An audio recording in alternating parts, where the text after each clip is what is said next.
The smell hit me first: garlic, butter, and expensive wine mingling with the sharp tang of fear that seemed to live permanently in my pores these days.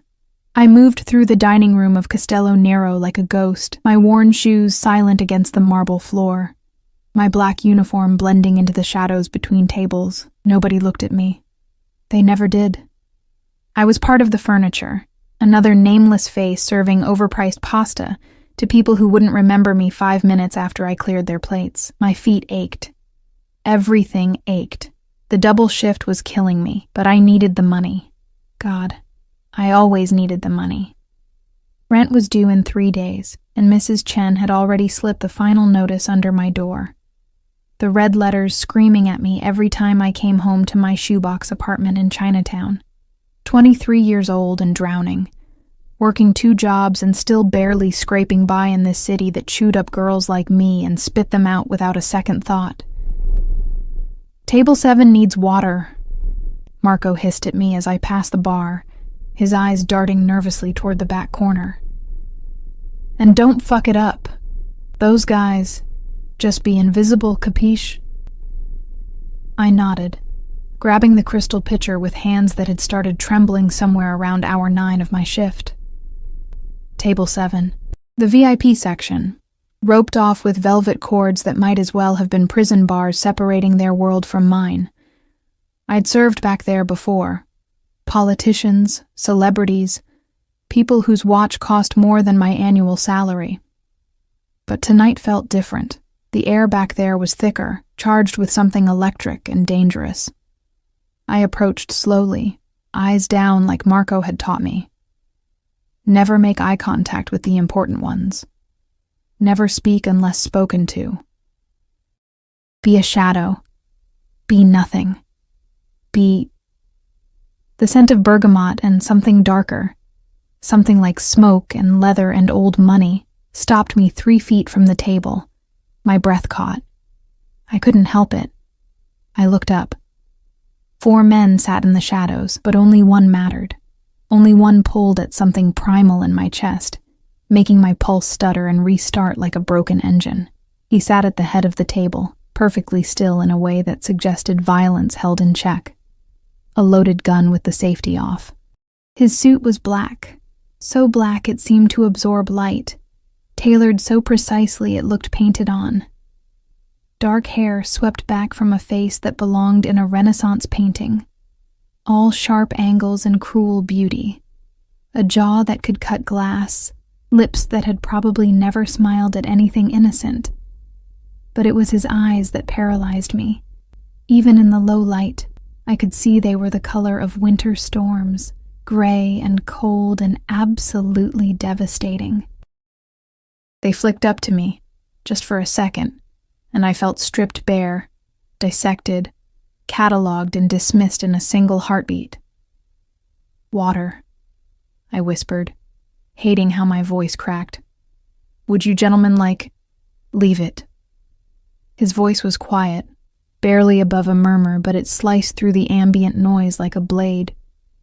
Italian accent, thick as honey and twice as dangerous. He didn't look at me again, returning his attention to the man across from him. And somehow that was worse than his gaze. I was nothing, less than nothing. I poured with shaking hands, water splashing slightly on the tablecloth. One of the other men, built like a tank, scar across his jaw, glared at me with open hostility. The man in black didn't react, didn't even blink. I finished and backed away, my heart hammering so hard I thought it might crack my ribs.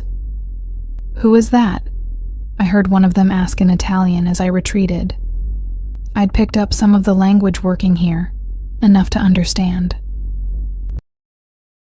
"Nobody," another voice answered. "Just a girl. Just a girl. Just another invisible girl in a city full of them." I made it back to the kitchen before my knees went weak, leaning against the cold steel counter and trying to remember how to breathe. Rosa, the head chef, glanced at me with knowing eyes. "You served the Valentino table," she said, not a question. "The what?" Her weathered face went pale. Madre di Dio, you don't know. That's Dante Valentino. The Dante Valentino. The name meant nothing to me, but the way she said it, like a prayer and a curse, made my blood run cold. He owns half the city, Rosa continued, crossing herself. The other half wishes he did. Mafia tesoro, old blood, dangerous blood. You stay away from men like that. They don't see girls like us as human. We're just... She gestured vaguely. Disposable. I swallowed hard, nodding. Disposable. Yeah, I knew all about that. The rest of the shift blurred together in a haze of exhaustion and anxiety. I kept my distance from table 7, let Marco handle their orders, their wine, their mysterious conversations in rapid Italian that made the air around them vibrate with tension.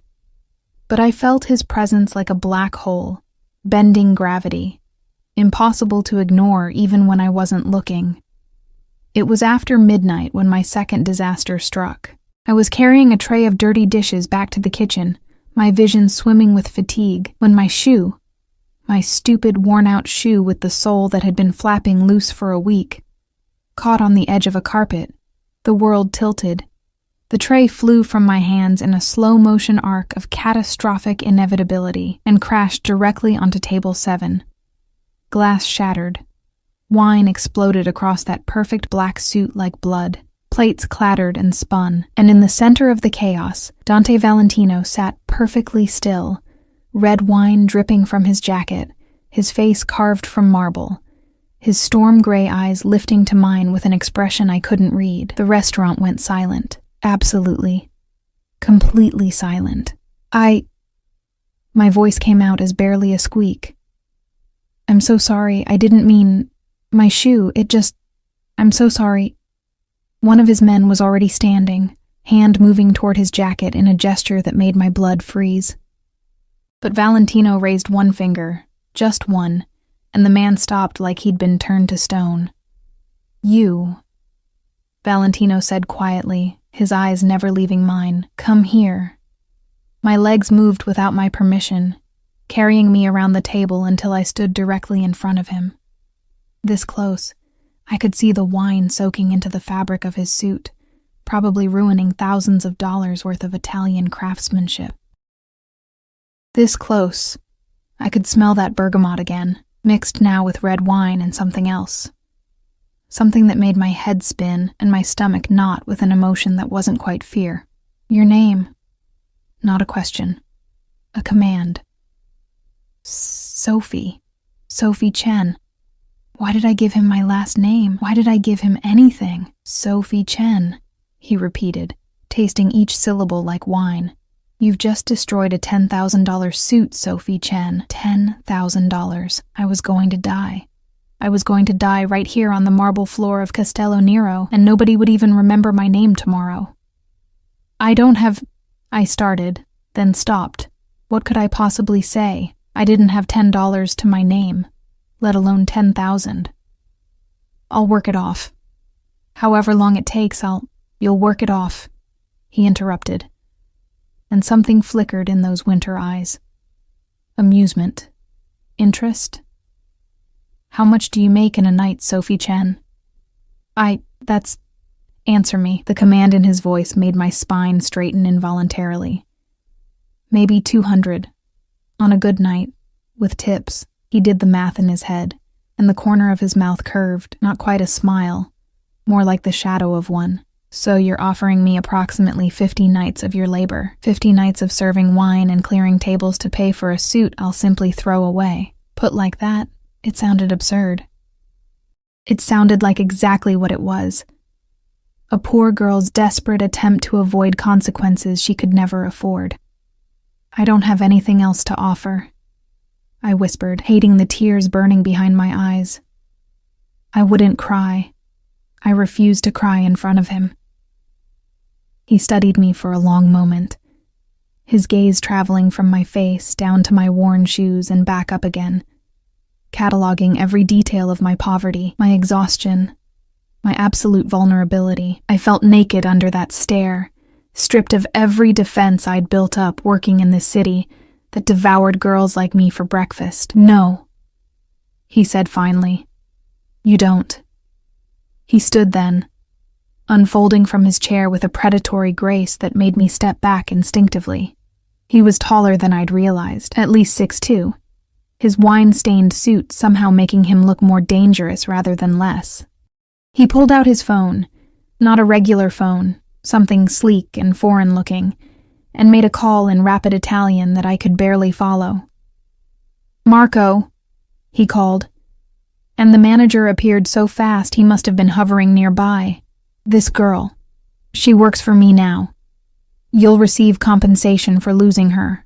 Understood?" "Yes, Mr. Valentino. Of course, Mr. Valentino." Marco didn't even glance at me. I'd just been sold like a piece of furniture, and he was already calculating his compensation. "Wait," I said, finding my voice somewhere in the terror. "I don't understand. Work for you how? Doing what?" Valentino looked at me again, and this time that almost smile deepened into something that made my stomach flip in a way that had nothing to do with fear, and everything to do with a hunger I didn't want to name. "You'll find out tomorrow," he said. "Giovanni." The tank-like man with the scar stepped forward. "Take her home. Get her address. She's to be picked up at 8 a.m. Bring appropriate clothing. And Sophie." He stepped closer, close enough that I could feel the heat radiating from his body, close enough to smell the wine on his ruined suit, and that devastating cologne underneath. "Don't run. I have a very long reach, and I don't like to chase. It bores me. And when I'm bored, I get creative. Capisce?" I nodded, not trusting my voice.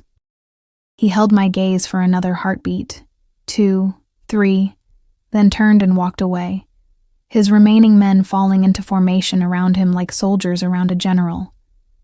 I watched them disappear through the restaurant's private exit, my mind spinning, my body trembling with adrenaline and something else I didn't want to examine. "Miss?" Giovanni's gravelly voice made me jump. "We should go." The ride to my apartment happened in a blur. The black SUV with tinted windows, the leather seats that probably cost more than my monthly rent, Giovanni's silent presence in the driver's seat like a stone guardian.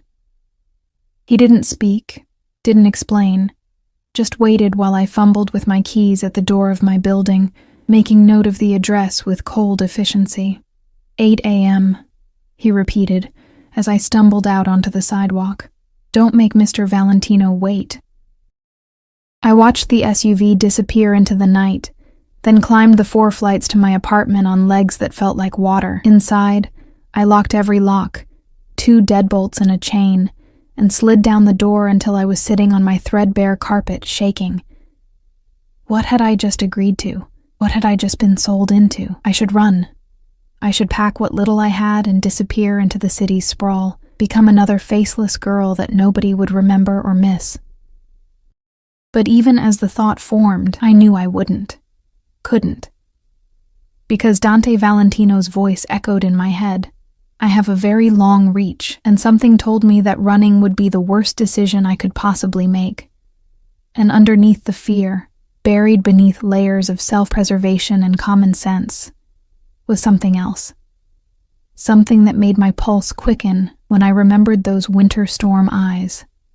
That quiet command, the way he'd looked at me like I was a puzzle he intended to solve. I was disposable, Rosa had said. We were all disposable to men like him. So why did I feel like I'd just been collected? I didn't sleep. How could I? I spent the night pacing my tiny apartment, watching the digital clock on my microwave tick toward 8 a.m. with the inexorable march of an executioner's countdown. Every sound in the building made me jump. Footsteps in the hallway, the couple upstairs arguing, the rattle of pipes in the walls. By the time gray dawn light filtered through my single window, I'd convinced myself a dozen times that this was all some fever dream, that I'd wake up and still be just another struggling waitress with nothing more dramatic in my life than overdue rent. Then 7:30 arrived, and with it, a knock at my door. Not Giovanni's fist, but something lighter, almost polite. I opened it to find a young woman in an immaculate black suit, her dark hair pulled into a severe bun, her expression professionally blank. She held several large garment bags and a leather case. "Miss Chen, I'm Lucia. Mr. Valentino sent me to assist you." Her English was perfect, barely accented. She swept past me into the apartment without waiting for an invitation. Her eyes taking in my poverty with the same clinical detachment a doctor might observe a wound. "We need to prepare you." "Prepare me for what?" My voice came out hoarse from lack of sleep. Lucia set the bags on my thrift store couch and began unzipping them with efficient movements. "Your new position requires certain standards. You'll need appropriate attire and you should shower. I've brought toiletries." I watched, numb, as she pulled out clothes that looked like they cost more than everything I owned combined. Black slacks in some butter-soft fabric, silk blouses in cream and charcoal, a structured blazer that probably had an Italian designer's name stitched inside. Even the undergarments looked expensive. Delicate lace things that made my cotton Walmart basics look like rags. "I don't understand what's happening," I said, and hated how small my voice sounded. "Where am I going? What does he want from me?" Lucia's expression softened fractionally, the first hint of humanity breaking through her professional mask. "Mr. Valentino doesn't explain himself to staff, but you should know. He doesn't acquire people without purpose. Whatever he sees in you, it's kept you alive. That's more than most can say." The words should have terrified me. Instead, they sent a strange thrill down my spine that I immediately tried to suppress. What the hell was wrong with me? I showered in water that never quite got hot, using the expensive products Lucia had brought. Shampoo that smelled like jasmine and something exotic. Body wash that left my skin feeling softer than it had in years. When I emerged, wrapped in my threadbare towel, Lucia had everything laid out like a soldier's inspection kit. She dressed me with impersonal efficiency, her hands quick and practiced, adjusting seams and checking fit with the concentration of an artist. The clothes transformed me. I stared at my reflection in the mirror, the only mirror I owned, propped against the wall, and barely recognized myself. The black slacks hugged my curves in a way my cheap uniforms never had. The cream blouse made my skin look less sallow, less exhausted. The blazer gave me shoulders, structure, presence. "Your hair," Lucia murmured, already working product through the damp strands. She styled it simply, elegantly, pulling it back from my face in a way that felt sophisticated. Minimal makeup followed, just enough to hide the dark circles under my eyes, to bring color to my lips. "There. Much better." "Better for what?" I asked again, but she was already packing up, checking her phone. "Giovanni is downstairs. Don't keep him waiting." The SUV was identical to last night's. Black, enormous, windows tinted so dark I couldn't see inside until Giovanni opened the rear door. The interior smelled like leather, and that bergamot scent that I was starting to associate with danger and expensive things. Giovanni's scarred face revealed nothing as I climbed in, my new clothes feeling foreign against my skin. We drove in silence through Manhattan's morning traffic, heading downtown toward neighborhoods I rarely visited, places where the buildings got taller and the people got richer, and girls like me didn't belong. I watched the city transform through the tinted glass, my reflection ghostly against the passing streets. "Where are we going?" I finally asked, unable to bear the silence any longer. Giovanni's eyes flicked to mine in the rearview mirror. For a moment I thought he wouldn't answer. Then, "Mr. Valentino's office. He has matters to discuss with you." "What kind of matters?" "Not my place to say, miss." The building we stopped in front of made my breath catch. A sleek tower of glass and steel in the financial district. The kind of place I'd walked past 1,000 times without ever imagining I'd enter. Giovanni guided me through a private entrance, past security guards who nodded respectfully, into an elevator that required a key card to operate. The numbers climbed. 20 floors, 30, 40. We stopped at 50. The doors opened onto what could only be described as a penthouse office. Floor-to-ceiling windows offered a panoramic view of Manhattan that made me dizzy. The city spread out below like a glittering kingdom, the morning sun turning the East River to molten gold. The space was all dark wood and leather, expensive art on the walls that I didn't recognize but knew instinctively was priceless. And in the center of it all, standing behind a massive desk with his back to me, was Dante Valentino. He'd changed from his wine-stained suit into fresh armor, charcoal gray this time, perfectly tailored.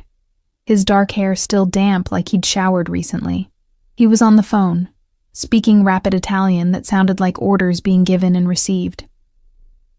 Giovanni nudged me forward gently, then retreated, leaving me standing alone on an expanse of marble floor that felt like a stage.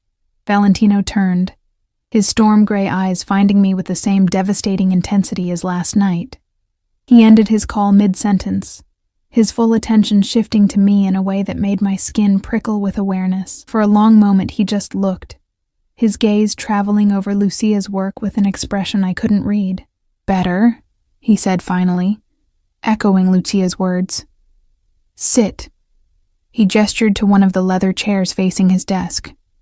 I sat, feeling like a student called to the principal's office, my hands folded in my lap to hide their trembling. Valentino settled into his own chair with that predatory grace, lacing his fingers together on the desk between us. "Do you know who I am, Sophie Chen?" His voice was quieter than last night, almost conversational but no less commanding. "Rosa said you're Mafia, that you own half the city." The words tumbled out before I could stop them. His eyebrow rose fractionally. Surprise? Amusement? "Rosa is a wise woman. Yes, I am what they call Mafia, though I prefer to think of myself as a businessman with traditional values and methods that are sometimes unconventional. I own legitimate enterprises throughout New York and beyond. Restaurants, real estate, import-export businesses. I also handle matters that exist in what you might call gray areas of the law." He paused, watching my reaction. "Does this frighten you?" "Yes," I admitted, because lying seemed pointless. "Good. Fear is honest. Fear keeps you alive." He leaned back in his chair, still watching me with those winter eyes. "I have a problem, Sophie, a problem that, strangely enough, you might be able to solve." "Me? I'm nobody. You're just a waitress who destroyed my suit," he interrupted. "A waitress who offered to work off a debt she could never repay. A waitress who caught the attention of some very dangerous people last night when she made her spectacular scene." My blood went cold. "What people?" "I have enemies, Sophie, many enemies. Men who would love nothing more than to see me vulnerable, to find a weakness they could exploit. Last night, 3 of those men were dining at Castello Nero, watching my table, looking for any information they could use against me." He stood, moving to the window, his silhouette dark against the morning light. "They saw you spill wine on me. They saw my reaction, or rather, my lack of reaction, and they drew conclusions." "What conclusions?" My voice was barely a whisper. He turned back to me, and something in his expression made my heart stutter. "That you mean something to me, that you're important enough for me to show mercy to, that perhaps you're valuable, but I'm not. I don't mean anything to you. We just met." "They don't know that." He moved closer, perching on the edge of his desk directly in front of me, close enough that I had to tilt my head back to meet his eyes. "Perception is reality in my world, Sophie. If they believe you're mine, if they believe I care about you, then you become a target, a tool to be used against me." The implications hit me like ice water. "So what does that mean? What happens to me?" "It means you have 2 choices." He held up one finger. "1, I can make you disappear, quietly, efficiently. You would simply cease to exist and my enemies would assume I eliminated a loose end. You'd be relocated, given a new identity, Enough money to start over somewhere far from New York. You'd be safe, but you'd be alone, looking over your shoulder for the rest of your life. My throat closed, and the second choice? His second finger rose. You stay. You become what they already believe you are. Someone under my protection. You work for me. Live in a property I control. Become part of my world. I keep you safe from the threats you're now exposed to because of me. In return, you do exactly what I tell you, when I tell you, without question. That's not a choice, I said, anger cutting through the fear. That's captivity dressed up in silk. Something flashed in his eyes. Respect, maybe, or recognition. Perhaps. But it's captivity where you live, Sophie. Where you eat well, sleep in a real bed, stop working yourself to death for pennies, where you're protected from men who would hurt you just to hurt me. He leaned closer, and I caught that bergamot scent again, intoxicating and dangerous. Is that really worse than your freedom? That apartment with the broken lock, the jobs that pay barely enough to survive? The invisibility that you wear like armor because nobody in this city gives a damn if you live or die? His words cut because they were true. Every syllable was a knife finding soft flesh, exposing the reality I'd been trying to ignore. I was disposable. I was drowning. And he was offering me a lifeboat, even if that lifeboat came with chains. Why? I asked, my voice breaking. Why do you care? Why not just do what you said, make me disappear? Why give me a choice at all? Valentino was silent for a long moment, studying my face with an intensity that made me feel transparent. Because you interest me, he said finally. Because when you spilled that wine, you didn't run, you didn't make excuses or blame your shoes or the carpet. You took responsibility and offered to make it right, even knowing you couldn't.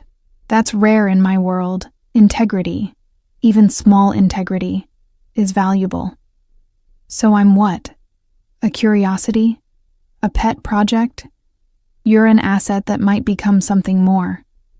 He straightened, moving back behind his desk, putting professional distance between us again. I need an answer, Sophie, now. Because my enemies are watching, and every moment you're unprotected is a moment they can strike. I thought about my apartment, my double shifts, my life of invisible servitude that would grind me down until there was nothing left but exhaustion and forgotten dreams. I thought about Mrs. Chen's eviction notice, about the way Marco had sold me without a second glance, about Rosa's words, disposable. And I thought about Dante Valentino's eyes, winter gray and devastating, looking at me like I was something worth protecting, worth keeping. It wasn't really a choice at all. I'll stay, I whispered. He nodded, unsurprised, and pulled out his phone, more rapid Italian orders being given. When he finished, he looked at me again, and for the first time, I saw something almost like satisfaction in his expression. Giovanni will take you to your new residence. You'll find it considerably more comfortable than your current accommodations. Tomorrow, we begin your real training. You'll learn how to move in my world, how to speak, how to act. You'll learn what to say and what to never say. And you'll learn to trust that I keep what's mine safe. What's yours? I repeated, the words tasting strange on my tongue. Yes, Sophie. As of this moment, you belong to me. Your safety is my responsibility. Your actions reflect on me. Your life is now intertwined with mine in ways you don't yet understand. He came around the desk again, and this time when he approached, I didn't flinch. He reached out, his fingers catching my chin, tilting my face up to his. His touch was warm, gentle even, but there was steel underneath, command disguised as caress. Don't make me regret this decision. I reward loyalty, but betrayal I cannot forgive. I understand, I managed, though I wasn't sure I understood anything anymore. Good. He released me, stepped back. Giovanni is waiting. Go. I stood on shaking legs and made it to the elevator before I allowed myself to breathe. As the doors closed, I caught one last glimpse of Dante Valentino standing in his kingdom of glass and steel, backlit by the Manhattan skyline, already back on his phone conducting whatever dark business kept his empire running. And I realized with a clarity that should have terrified me, I'd just traded one prison for another. The only difference was that this cage was gilded, and the man holding the key was far more dangerous than poverty had ever been. The apartment, no, the penthouse, that Giovanni delivered me to, existed in a different universe than the one I'd left that morning. 43rd floor of a building in Tribeca, all floor-to-ceiling windows and open space that made my old shoebox look like a closet. Hardwood floors that gleamed like honey, furniture that looked like art, a kitchen with appliances I didn't know how to operate. And the view. God. The view of the Hudson River turning gold in the afternoon light made something in my chest ache. Mr. Valentino owns the building, Giovanni explained, his gravelly voice softer than usual as he watched me take it all in. Security on every floor, cameras in all common areas. You're safe here, Miss Chen. Safest place in the city for you right now. It's too much, I whispered, running my fingers along the granite countertop. I don't deserve...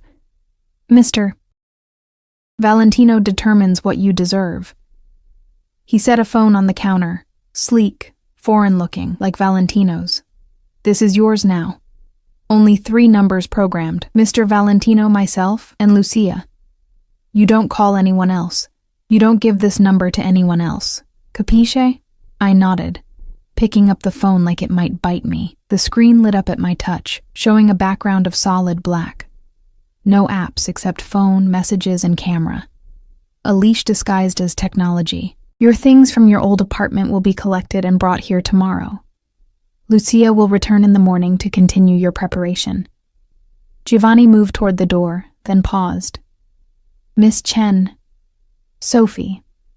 I've worked for Mr. Valentino for 12 years. I've seen him angry, violent, even cruel when necessary, but I've never seen him go to this much trouble for someone before. Whatever he sees in you, don't waste it. And don't betray it. He's given you a chance most people in your position don't get. What position is that? I asked, though I wasn't sure I wanted the answer. Alive, Giovanni said simply, and left.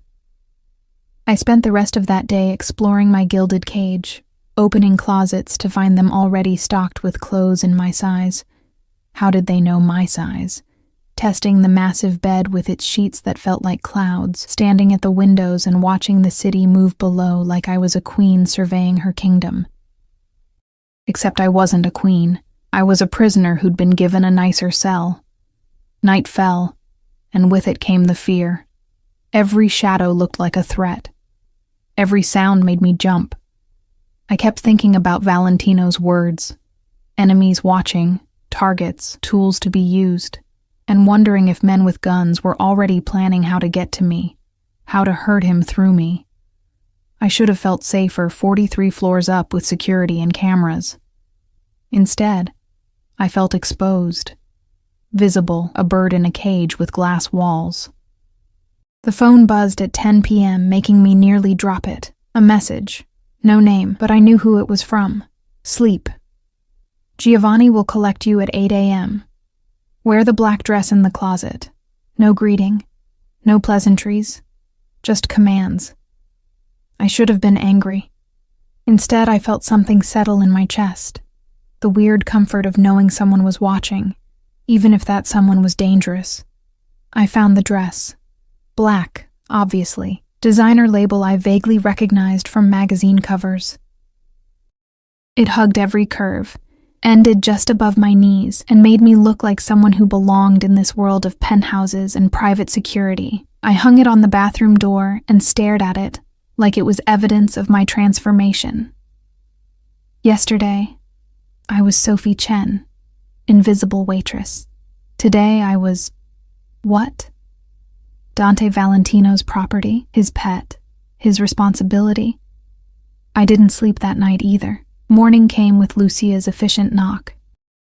She'd brought a team this time, a hairstylist who worked magic with hot tools, a makeup artist who painted my face with such skill I looked like a different person. Elegant, polished, expensive. The dress fit perfectly, of course. Everything in this new life fit perfectly, like it had been planned down to the last detail. "Where am I going?" I asked, as Lucia fastened a delicate gold necklace around my throat. It felt like a collar. "Mr. Valentino is taking you to lunch, a public appearance. You'll be seen together, photographed together. By tomorrow, everyone who matters will know you're under his protection." She met my eyes in the mirror. "This is important, Sophie. How you act, what you say, even how you look at him. It all sends a message. You need to appear comfortable, content, chosen. Not scared, not coerced. Can you do that?" "I don't know," I admitted. "Then learn quickly. Your life may depend on it." Giovanni collected me at noon, but this time the SUV took us to a different part of the city, uptown, where old money lived and breathed. We stopped in front of a restaurant I'd seen featured in magazines, the kind of place where reservations were made months in advance, and the waitstaff probably earned more than I had at both my jobs combined. Valentino was waiting at a corner table, his back to the wall, always aware of exits, entrances, threats. He wore navy today, the color making his gray eyes even more striking, and when he saw me, something flickered across his face. Approval, possession. He stood as I approached, the gesture old world and courtly, pulling out my chair himself. "You look perfect," he said quietly, his hand lingering briefly on my shoulder, a touch that looked affectionate but felt like a claim being staked. "Remember, we're being watched. Smile, Sophie. You're supposed to be happy to be here." I smiled. It felt like a mask, but I wore it anyway, letting him pour me wine that probably cost more than my former monthly rent. Around us, I could feel eyes tracking our every move. The other diners pretending not to stare while absolutely staring, the staff moving with extra care around our table. And somewhere, I couldn't see them, but I felt them, were Valentino's men, shadows keeping watch. "Tell me about yourself," Valentino said, playing the role of attentive date. "Your family." "There's not much to tell." I sipped the wine. It was incredible, smooth, and rich. My mother was Chinese, immigrated when she was 20. My father was American, white, from somewhere in the Midwest. He left before I was born. Mom died when I was 19. Cancer. I've been on my own since then. Something in his expression shifted. A crack in the marble facade. No other family? None that claims me. Mom's family in China never approved of her marrying an American. My father's family never knew I existed. The words came easier than I expected. Maybe because of the wine, maybe because pretending to be on a date made it feel like confession. I'm nobody's daughter, nobody's sister, nobody's anything. Just Sophie Chen, taking up space in a city that doesn't care if I disappear. "You're not nobody anymore," Valentino said, and his hand covered mine on the table. Warm, strong, absolutely deliberate for the cameras I couldn't see but knew were there. "You're mine. That means something in this city, does it?" I met his eyes, forgetting for a moment that this was performance. "Or am I just another asset in your portfolio, something you own, like this restaurant or that building or whatever else you've collected?" His fingers tightened fractionally on mine. "Careful, Sophie. We're in public." "You told me to look comfortable." Comfortable people ask questions. A smile ghosted across his lips. Genuine this time, I thought, not just for show. "Brave little bird. Yes, you're an asset. But assets have value. They're protected, maintained, kept safe from harm. Is that not better than the alternative?" The alternative being? Being nothing. Being invisible. Being the girl who works herself to death and dies unmourned in a city that eats people like you for breakfast." He leaned closer, his voice dropping. "I'm offering you significance, Sophie. Purpose. A place in a world that would otherwise crush you. All I ask in return is loyalty and obedience. Is that truly so terrible?" The waiter arrived before I could answer, presenting dishes I hadn't ordered but that looked and smelled divine. Valentino had ordered for both of us, I realized. Another small demonstration of control, of ownership. I should have been angry.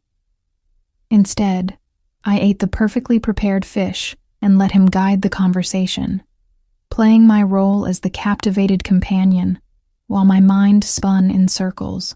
This was my life now, this performance, this pretense, this elaborate theater where I was both prisoner and princess, where danger lurked behind every smile and safety came with a price tag of absolute submission. And the terrifying part, the part I couldn't admit even to myself. A piece of me was starting to like it. After lunch, Valentino walked me through the restaurant, his hand at the small of my back. Possessive, protective. Outside, photographers were waiting. I tensed, but he murmured in my ear, "Smile, dolcezza. Show them you're happy. Dolcezza, sweetness." The endearment felt like honey laced with poison. The cameras flashed, catching us together in a moment that would be distributed across gossip sites and social media within hours. Dante Valentino and his mysterious new companion. The mafia boss and the unknown girl. By tomorrow, everyone in his world would know my face, my name, my status as his. What? Girlfriend? Mistress? Property? Back in the SUV, the performance dropped. Valentino was immediately on his phone, back to conducting business in rapid Italian, his earlier warmth evaporating like it had never existed. I watched Manhattan slide past the tinted windows and wondered if this was how it would always be. Moments of calculated intimacy followed by cold distance, never knowing which version of him was real. "Tomorrow you begin training in earnest," he said suddenly, ending his call and turning those winter eyes on me. "Lucia will teach you etiquette, languages, how to read people and situations. You'll learn about my organization, my enemies, my allies. You need to be able to navigate my world without becoming a liability. And if I can't, if I'm not smart enough or quick enough or whatever enough," he studied me for a long moment, "then you'll try harder. Failure is not an option I accept, Sophie. Not from my people, and especially not from you." "Why especially not from me?" "Because I've invested in you. Because people are watching to see if you're a weakness or a weapon. Because..." He stopped, seemed to reconsider his words. "Because I don't like to lose what's mine." There it was again. Mine. The word that should have made me feel owned, but instead made me feel anchored. Tethered to something solid in a life that had always felt like drowning. The SUV stopped in front of my building, my new building. Giovanni appeared to open my door, but Valentino's hand caught my wrist before I could exit. One more thing. His grip was firm but not painful, his thumb tracing the delicate bones of my wrist in a gesture that felt far too intimate. "My enemies know about you now. They've seen the photos. Some will try to approach you, to turn you against me, to use you. If anyone contacts you, anyone at all, you tell me immediately. Understood?" "What will you do to them?" I asked, though I wasn't sure I wanted the answer. His smile was cold, empty of anything resembling mercy. "What I do to anyone who touches what belongs to me, I'll eliminate the threat." He released me, and I fled into the building's lobby, my wrist burning where he'd touched me, my mind reeling from the casual way he'd spoken about elimination, about violence, about possession. This was real. This was my life now, and there was no going back to being invisible, anonymous Sophie Chen. That night, Alone in my penthouse prison, I stood at the windows and watched the city lights sparkle like diamonds scattered across black velvet. Somewhere out there, Valentino's enemies were planning, watching, waiting for me to become the weakness they needed. And somewhere, Valentino himself was conducting his dark business, moving pieces on a board I couldn't see, but was now very much a part of. My phone buzzed. Another message. "Sleep well, Dolcezza. Tomorrow we see if you're strong enough for this world." I traced the words on the screen, that endearment that tasted like danger, and something I didn't want to name. Strong enough. Was I? Could I be? I didn't know. But as I climbed into bed with sheets that cost more than a month's rent in my old life, I realized something that should have terrified me. I wanted to be. I wanted to prove myself to him. To this dangerous man, who'd pulled me from obscurity and given me significance. I wanted to be strong enough, smart enough, valuable enough to keep. And that wanting, that terrible, traitorous wanting, was the most dangerous thing of all. 3 weeks passed in a blur of transformation. Lucia became my constant companion, drilling me relentlessly in the skills I'd need to survive Valentino's world. Italian lessons until my tongue ached from unfamiliar pronunciations. Etiquette training that covered everything from which fork to use at formal dinners to how to exit a car without showing too much leg. Self-defense classes with the instructor named Marco, different from the restaurant manager who taught me how to break holds, where to strike, how to use my smaller size as an advantage. "You're doing well," Lucia said one afternoon as we reviewed photographs of Valentino's associates and enemies. I had to memorize faces, names, loyalties, grudges that went back decades. Better than I expected, honestly. Most people Mr. Valentino brings into the organization take months to adapt. "You're learning in weeks." "I don't have months," I said, studying the face of a man named Konstantin Volkov. Russian mob, major rival, known for brutality. His enemies are already watching. I either learn fast or become a liability he has to eliminate. Lucia's silence confirmed what I already knew. There was no safety net here, no second chances. Either I became valuable enough to keep, or I became dangerous enough to dispose of. I saw Valentino sparingly during those weeks.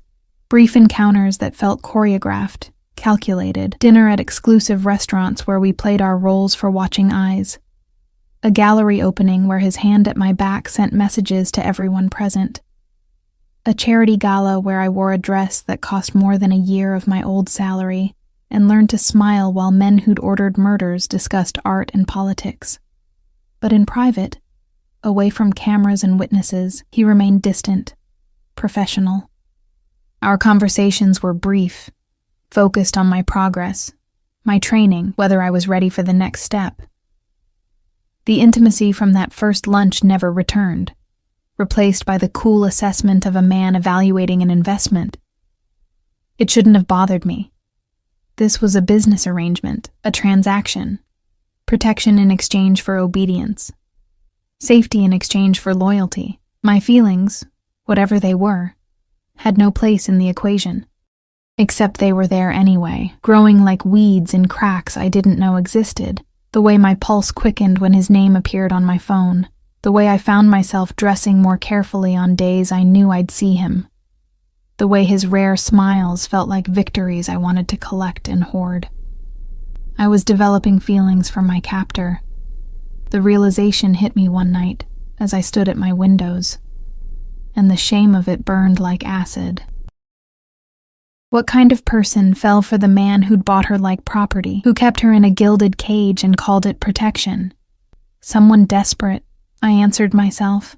Someone who'd been invisible for so long that any attention, even dangerous attention, felt like sunlight after years in darkness.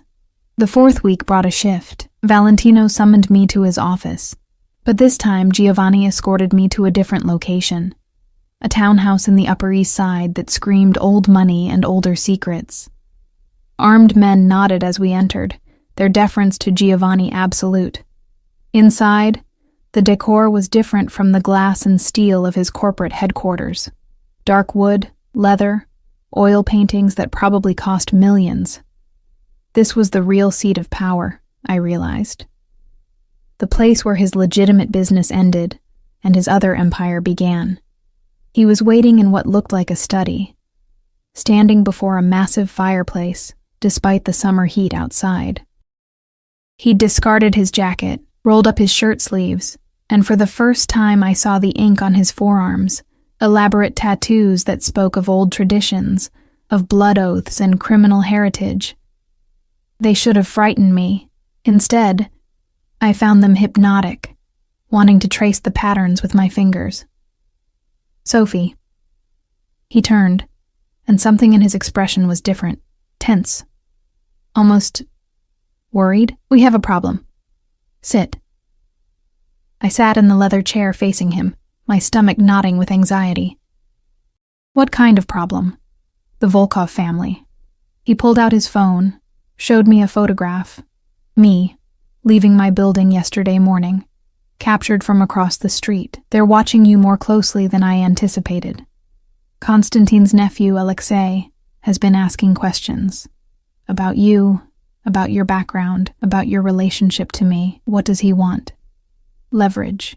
Proof that you're more than just a front, that I actually care about you. If they believe you're genuinely important to me, you become a target for kidnapping, for ransom, for... He stopped, jaw tightening. For things I won't let happen. So what do we do? My voice was steadier than I felt. He was quiet for a moment, studying the fire like it held answers. When he spoke, his voice was carefully controlled. We escalate the performance. We make them believe you're not just under my protection. You're integral to my life. He seemed to struggle with the word. My companion, in every sense. Understanding hit me like cold water. You want them to think we're together. Yes, romantically involved. Living together. Sharing a bed. His eyes met mine, and for once, I saw uncertainty there. I'm moving you into my primary residence, my home. We'll be seen together constantly. You'll attend family functions, business meetings. You'll be at my side in situations where only someone truly trusted would be allowed. Won't that make me more of a target? Yes, but it also makes you too valuable to touch without starting a war. If they believe harming you would unleash my full wrath, they'll hesitate. And in that hesitation, we find safety. He moved closer, crouching before my chair so we were eye level. This is more than what I initially asked of you, Sophie. This is asking you to pretend to love me.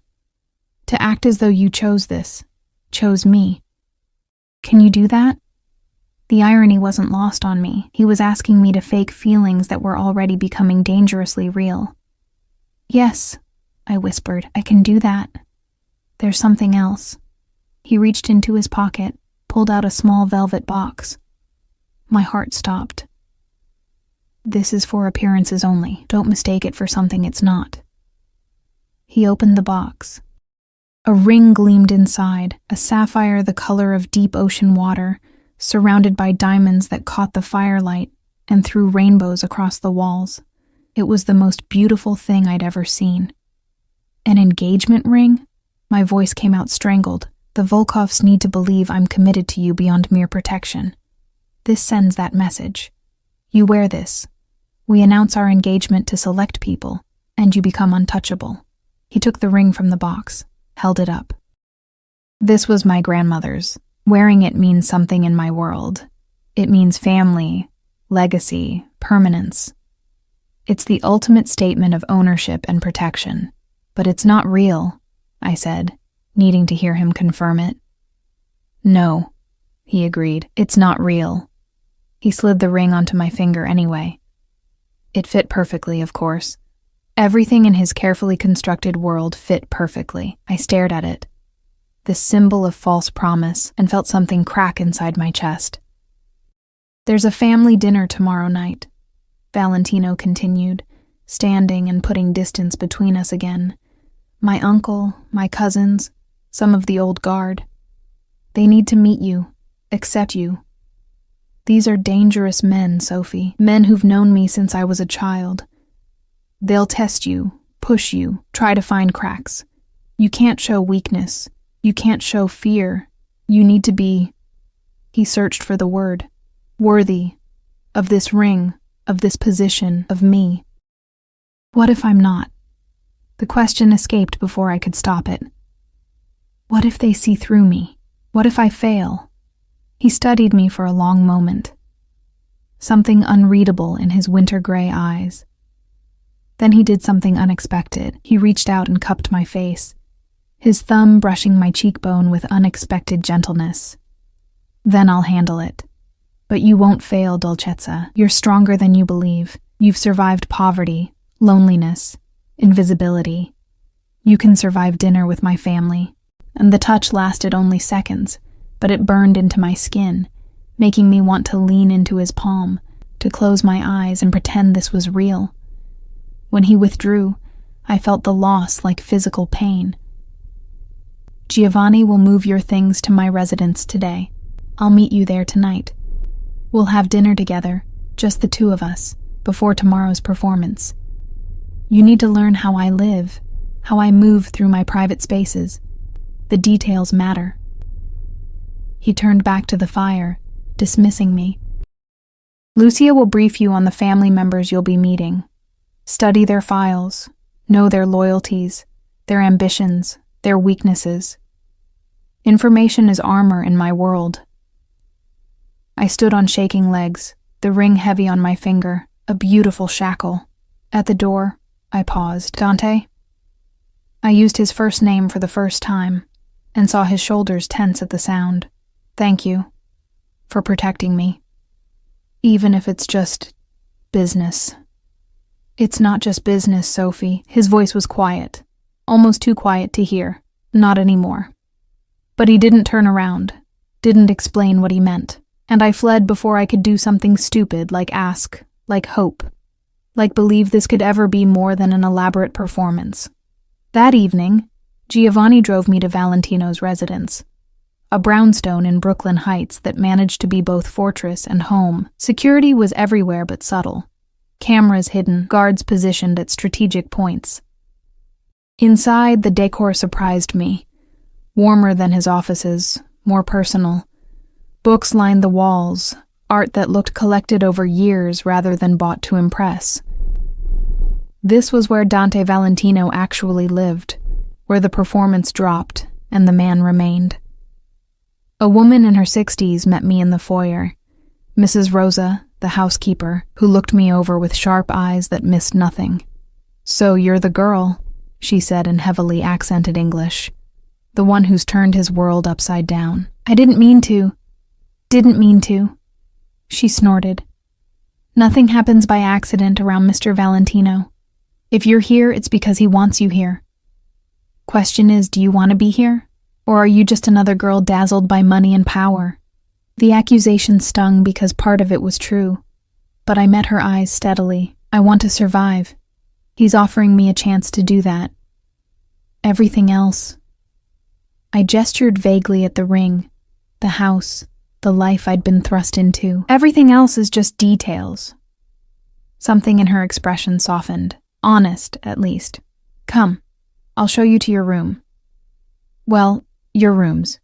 You get the entire third floor. Mr. Valentino's on the fourth, connected by internal stairs." She raised an eyebrow meaningfully. "For appearances." My suite was larger than my entire old apartment. Bedroom, sitting room, bathroom with a tub the size of a small pool, walk-in closet already stocked with clothes I hadn't chosen. And in the bedroom, on the dresser, was a photograph in a silver frame, Dante as a young boy, maybe 8 or 9, standing between an older couple who had his eyes, his bearing. His grandparents, I realized, the ones whose ring I now wore. He was a beautiful child, Mrs. Rosa said from the doorway, before the world made him hard, before he had to become what he is. She paused. "His grandmother would have liked you, I think. She always said he needed someone who wasn't afraid of him. Someone who saw the boy beneath the monster. I don't think he's a monster," I said softly. Then you're either brave or foolish. Maybe both. She left me then, and I stood in that beautiful room, wearing a dead woman's ring, waiting for a man who owned me to come home. He arrived after dark, and I heard him moving through the house below, his voice low as he spoke with someone, Giovanni maybe, or other members of his organization.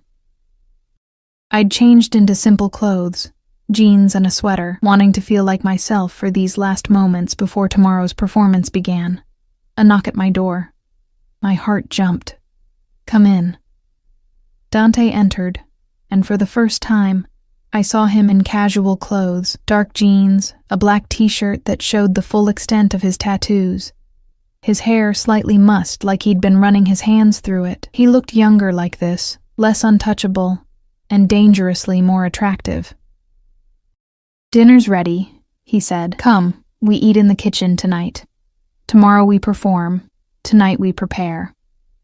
I followed him downstairs to a kitchen that was clearly Mrs. Rosa's domain. She'd left food warming on the stove. Pasta, bread, wine, simple, homey, nothing like the restaurant meals we'd shared. Dante served us both, his movements comfortable and practiced. And I realized he actually cooked, actually lived like a normal person in these private moments. We ate in silence for a while, the only sound the clink of forks on plates. Then, "Are you frightened? Of tomorrow?" "Terrified," I admitted. "What if they hate me? What if they see I don't belong? They'll see what I show them, that you're under my protection and therefore untouchable. But Sophie..." He set down his fork, those winter eyes intense. "If this becomes too much, if you truly can't bear it, tell me. I'll find another way to keep you safe. I won't force you to pretend to love me if the thought repulses you. It doesn't," I said before I could stop myself. "Repulse me, I mean. You don't repulse me." Something flashed in his expression. Surprise? Hope? It was gone too quickly to identify. Good. Because they'll be watching for chemistry, for genuine feeling. They'll test it. Tomorrow at dinner, you may see me do things, say things, that seem cruel. You need to trust that it's necessary. Can you do that? Yes. We finished dinner, and he walked me back to my suite, stopping at the door. "Sleep well, Dolcezza. Tomorrow, we show them you're mine. And after tomorrow, there's no going back. You understand that?" I nodded, my throat too tight for words. He reached out, tucked a strand of hair behind my ear, in a gesture that felt far too intimate for our arrangement. "Good night, Sophie. Good night, Dante." I watched him climb the stairs to his own floor, then closed my door and leaned against it, my heart racing, the ring heavy on my finger. Tomorrow I would meet his family, play the role of devoted fiancé, cement my place in his dangerous world. Tomorrow the performance would become more elaborate, more consuming, more impossible to distinguish from reality. And the terrifying truth I couldn't admit to anyone, not even myself. Part of me was looking forward to it. The family dinner was held at his uncle's estate in Westchester, a sprawling property that made Dante's brownstone look modest by comparison. Giovanni drove us in the armored SUV, Dante beside me in the back seat, his hand covering mine on my lap in a gesture that looked affectionate but felt like steadying anchor. I needed it. My palms were sweating, my heart hammering so hard I thought he must be able to hear it. "Remember," he murmured as we pulled through iron gates. "You belong here. You're mine, and that makes you family. They may test you, but they won't truly harm you.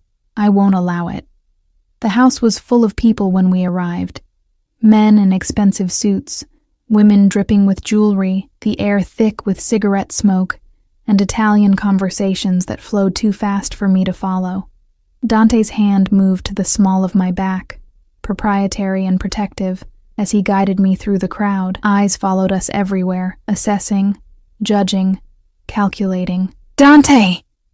A booming voice cut through the noise. a large man with silver hair and Dante's eyes, family resemblance unmistakable, approached with arms spread wide. "Finally, you bring her to meet us. We were beginning to think she was a ghost." "Uncle Sal." Dante's voice was warm, affectionate in a way I'd never heard. "This is Sophie. Sophie, my uncle Salvatore, head of the family." I offered my hand, but Salvatore pulled me into a crushing hug instead, kissing both my cheeks in the traditional way. "Beautiful. Dante, you didn't tell us she was so beautiful. And that ring, Nonna's ring. Madonna, this is serious." "Very serious," Dante confirmed, his arm sliding around my waist, pulling me against his side. The gesture looked natural, felt electric. "Sophie is mine. I want that understood by everyone here."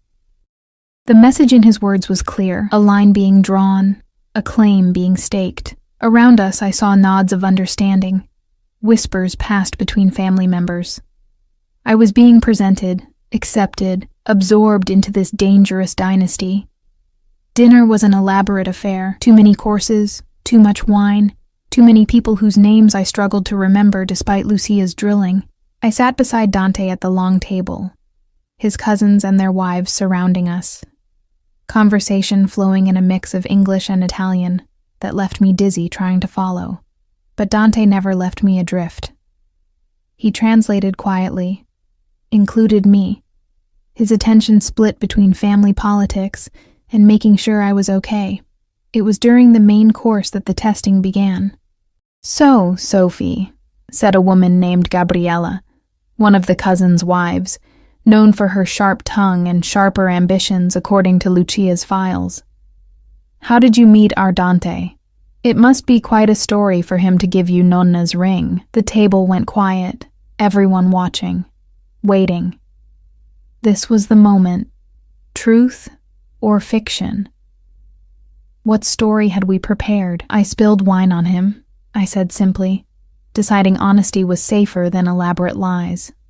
"At the restaurant where I worked. Destroyed a very expensive suit. He could have had me fired. Could have done much worse. Instead, he saw something in me worth protecting." "Worth owning, you mean?" Gabriella said with a smile that didn't reach her eyes. "Gabriella." Dante's voice was quiet, but it cut like a blade. "Sophie is not owned. She is cherished. There's a difference. Perhaps you've forgotten what that looks like."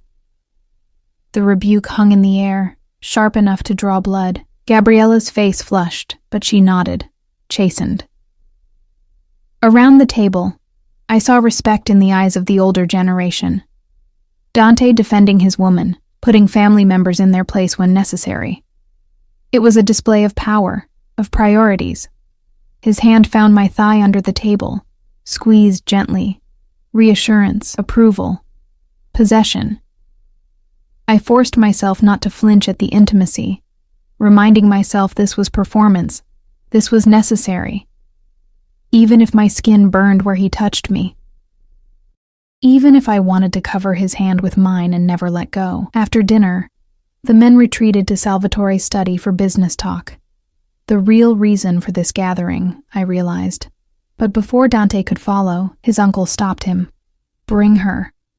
If she's to be family, truly family, she should understand what that means."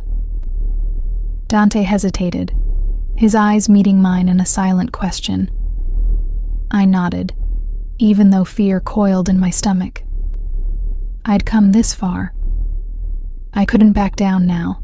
The study was dominated by a massive desk and walls lined with books that probably hadn't been read in decades. The men settled into leather chairs. Cigars were lit. Glasses of amber liquid poured.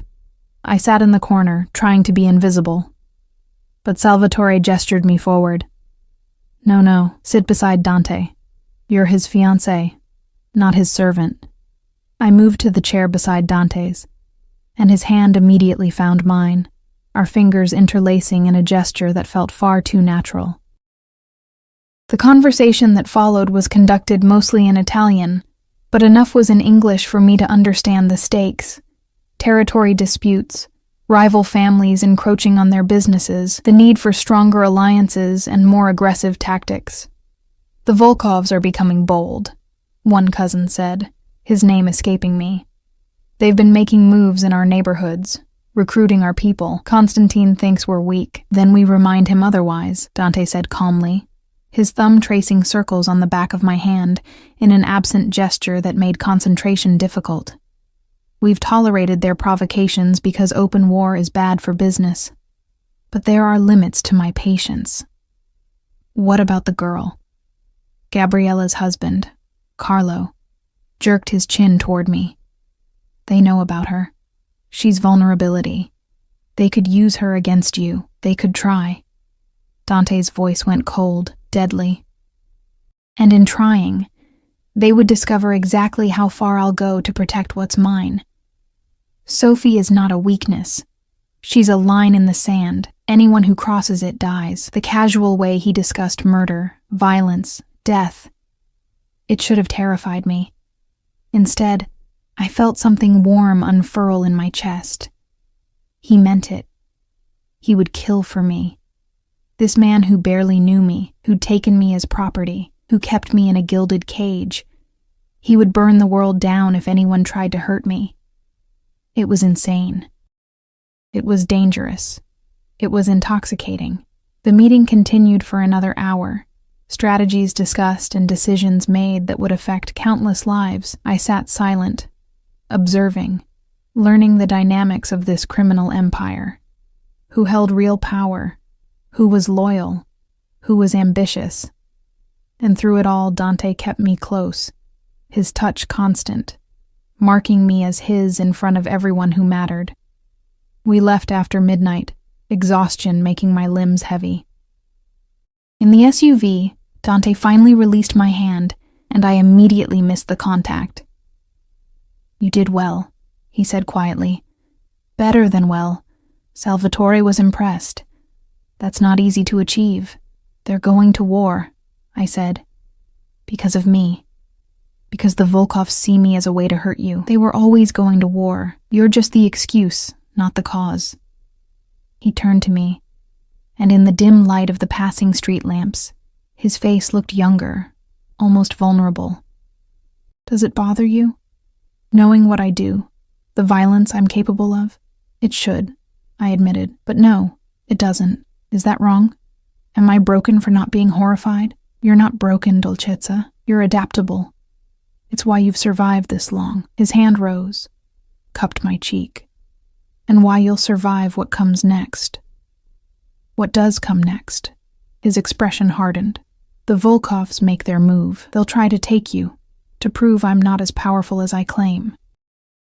And when they do, you need to be ready." Fear spiked through me. "Ready how?"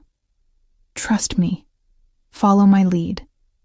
And when I tell you to do something, no matter how strange it seems, you do it without question. Can you promise me that?" "Yes," I whispered, even though I had no idea what I was agreeing to.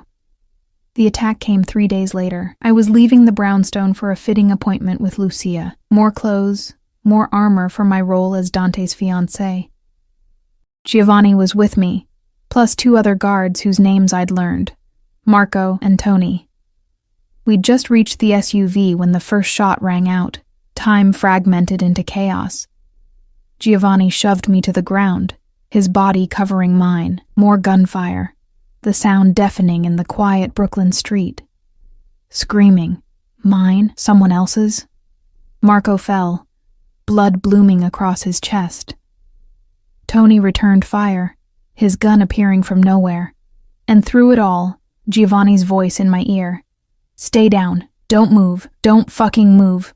Then different voices, Russian accents, hands grabbing me despite Giovanni's attempts to shield me. A sharp pain in my neck, needle, injection, something that made the world go soft and blurry. The last thing I saw before darkness took me was Giovanni's face, bloodied but alive, his mouth forming words I couldn't hear over the ringing in my ears. I woke in darkness. Not complete darkness. There was a sliver of light under what must be a door. My head throbbed, my mouth tasted like metal, and my hands were zip-tied behind my back. Concrete floor, cold and rough. The smell of mold and rust. Basement? Warehouse? Somewhere far from help. Panic clawed at my throat, but I forced it down, remembering Dante's words. Be ready. Trust me. He'd known this would happen. He'd prepared me for this, even if I hadn't understood at the time. The door opened, light flooding in, making me squint. 2 men entered, Russians, based on their conversation. One was young, maybe my age, with cold eyes and a cruel smile. The other was older, scarred, dangerous. She's awake.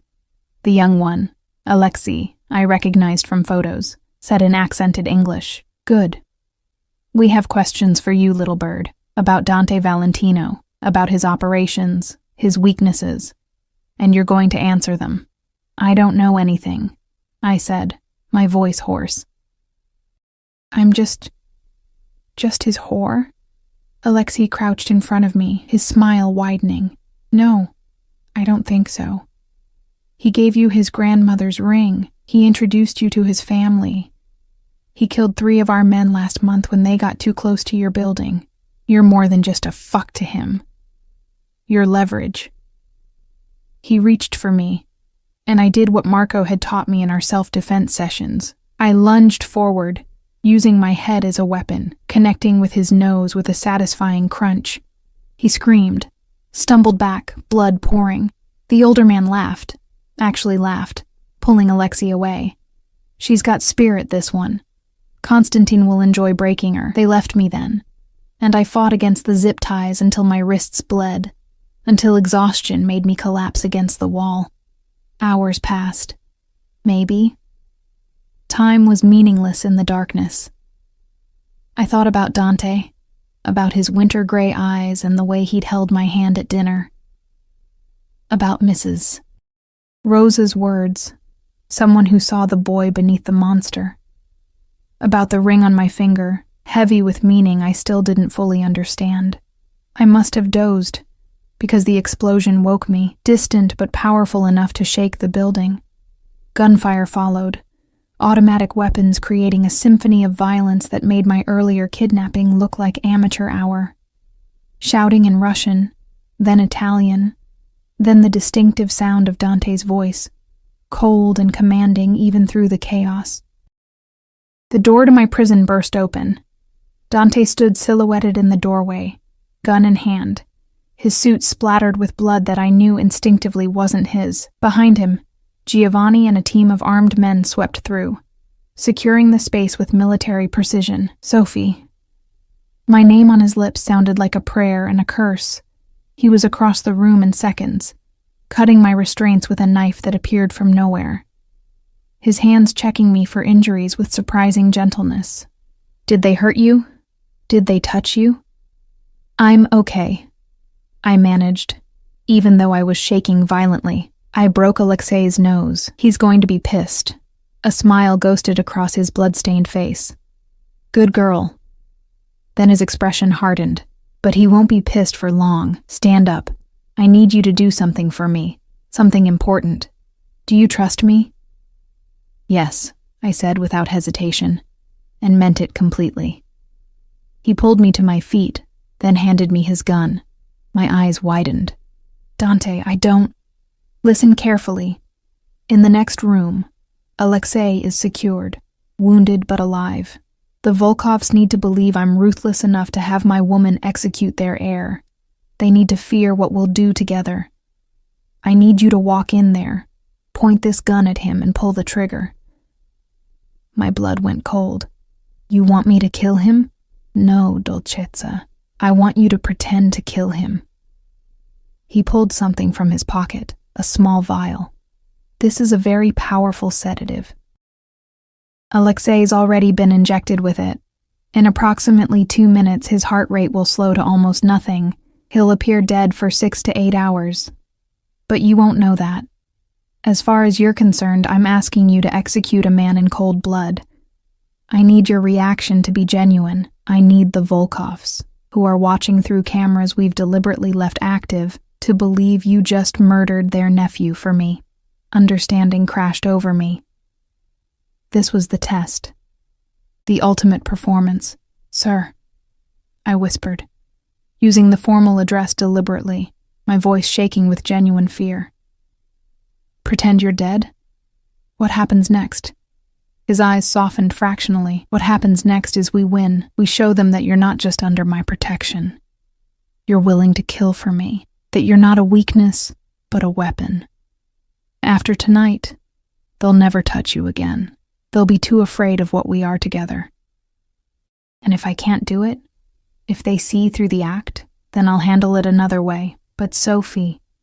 He cupped my face, his thumbs brushing away tears I hadn't realized were falling. "You're stronger than you know. You've survived everything life has thrown at you. You can survive this too." I took the gun, the weight of it foreign and terrible in my hands. Dante led me to the next room, where Alexei sat tied to a chair, his face already pale, his breathing shallow. The sedative was working. Around us, I could feel the watching eyes of Dante's men, the presence of cameras capturing every moment. "Do it," Dante commanded, his voice hard, the tenderness from moments ago completely gone. "Show them what happens to anyone who touches what's mine." I raised the gun, my hands shaking so badly I almost dropped it. Alexei's eyes were already glassy, unfocused. Was he really going into a death-like state? Or was Dante lying, asking me to actually commit murder? Did it matter? In this moment, with the gun in my hands and Dante's eyes burning into my back, I had to choose. Trust or betrayal, obedience or rebellion, the life he offered or the death that waited if I refused. I thought about the girl I'd been, invisible, drowning, disposable. I thought about the woman I was becoming, protected, significant, chosen. I thought about Dante's hands holding mine, his voice calling me dolcezza, his promise that I belonged to him, and he to me in ways that transcended the performance. I pulled the trigger. The gun clicked, empty. No bullet, just sound and fury signifying nothing but my willingness to cross that final line for him. Alexei slumped forward, the sedative taking full effect, his chest barely moving. To anyone watching, he looked dead. I looked dead too, probably. Pale, shaking, the gun falling from my nerveless fingers. Dante was there immediately, catching me before I collapsed, pulling me against his chest.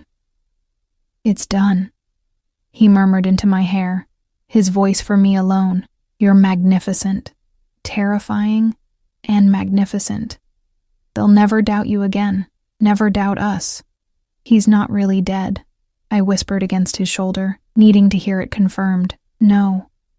But they think he is, and that's what matters." He pulled back, his hands framing my face. "You just declared war for me, dolcezza. You just proved you're mine in every way that counts. Do you understand what that means?" I did. It meant no going back.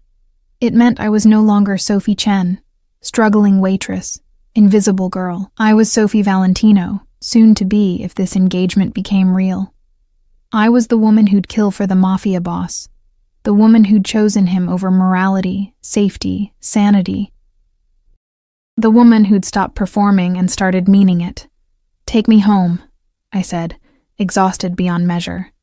"Please, Dante, just take me home." "Home," he repeated, and something in his expression shifted, something vulnerable and real and far more dangerous than any gun. "Yes. Let's go home."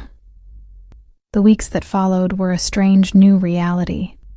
The Volkoffs, believing their nephew dead and his blood on my hands, pulled back from open confrontation. They didn't surrender.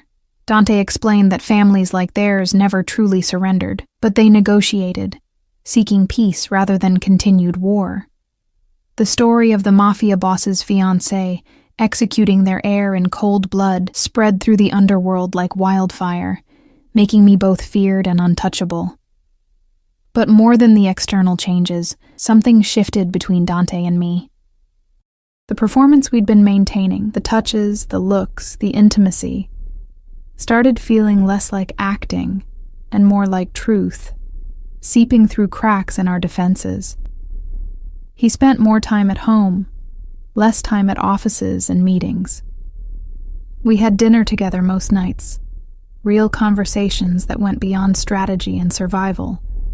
He taught me Italian properly, laughing when I butchered pronunciations, patient in ways I never expected. I learned about his childhood, his grandmother who'd taught him that strength and honor could coexist, his parents who'd died when he was 16, leaving him to inherit an empire he'd never wanted, but learned to command. And I told him about me, not just the facts he already knew, but the feelings underneath, the loneliness of being nobody's daughter, the dreams I'd abandoned because survival took priority, the fear that had been my constant companion until he'd replaced it with something I didn't want to name. 2 months after the Alexei incident, I woke to find Dante sitting in the chair beside my bed, watching me in the early morning light, not threatening, just present. "You're supposed to be on the 4th floor, I mumbled, sleep fuzzy and confused. "I know." He was quiet for a moment. "Sophie, I need to tell you something. About us. About this arrangement." My heart clenched. This was it. He was ending it. Had found a better solution. Didn't need me anymore. "Okay. When I gave you that ring, I told you it wasn't real, that this engagement was for show, for protection, for strategy."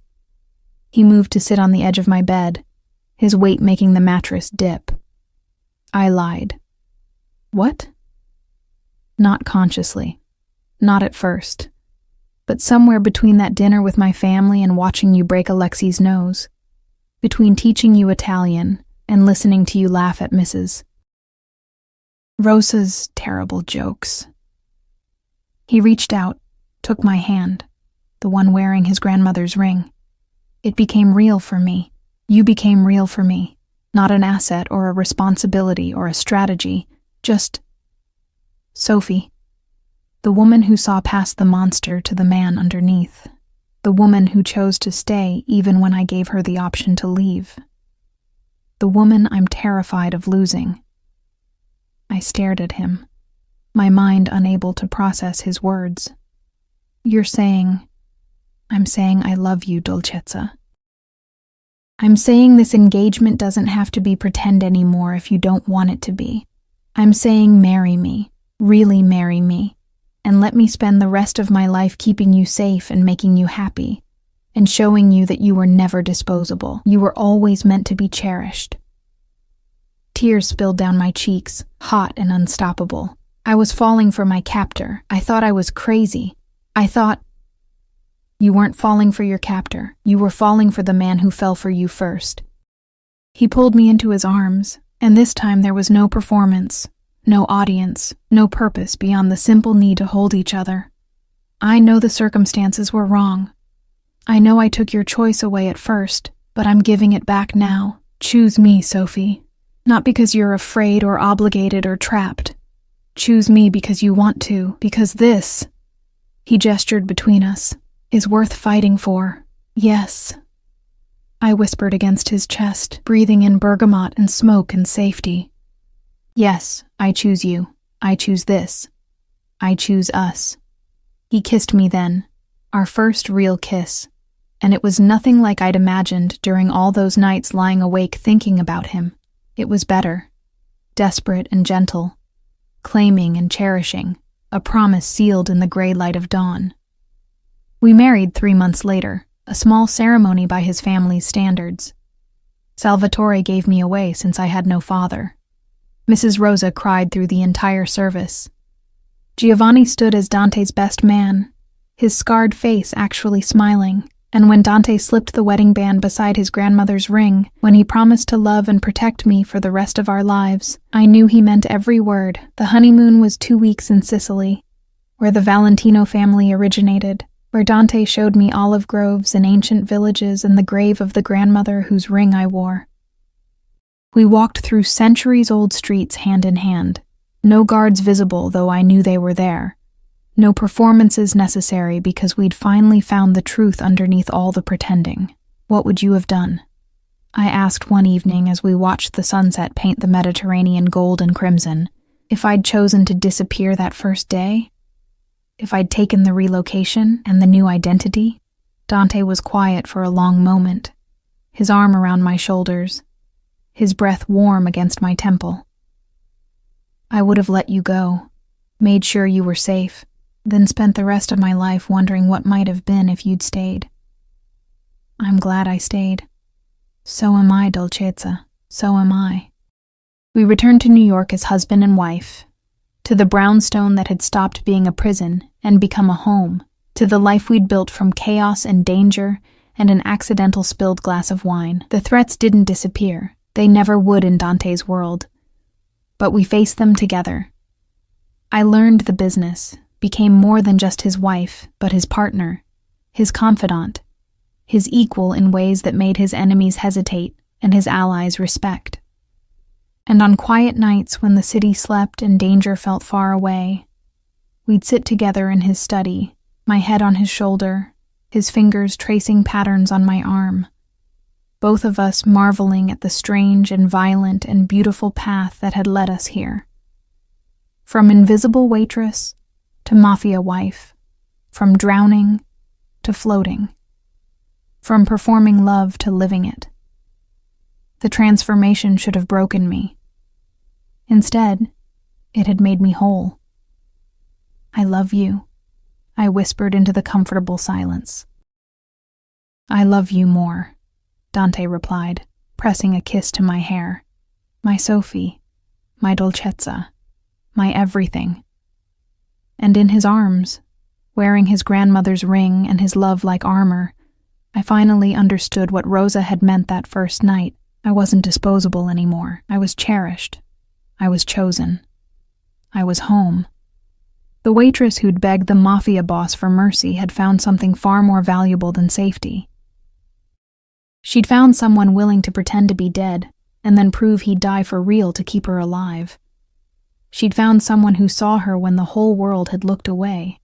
She'd found love in the last place she ever expected to look, in the winter-gray eyes of a dangerous man who'd given her a choice and then made her realize she'd always been choosing him, from that very first moment when wine had spilled and fate had intervened. And that, in the end, was they didn't belong together until the pretending became truth,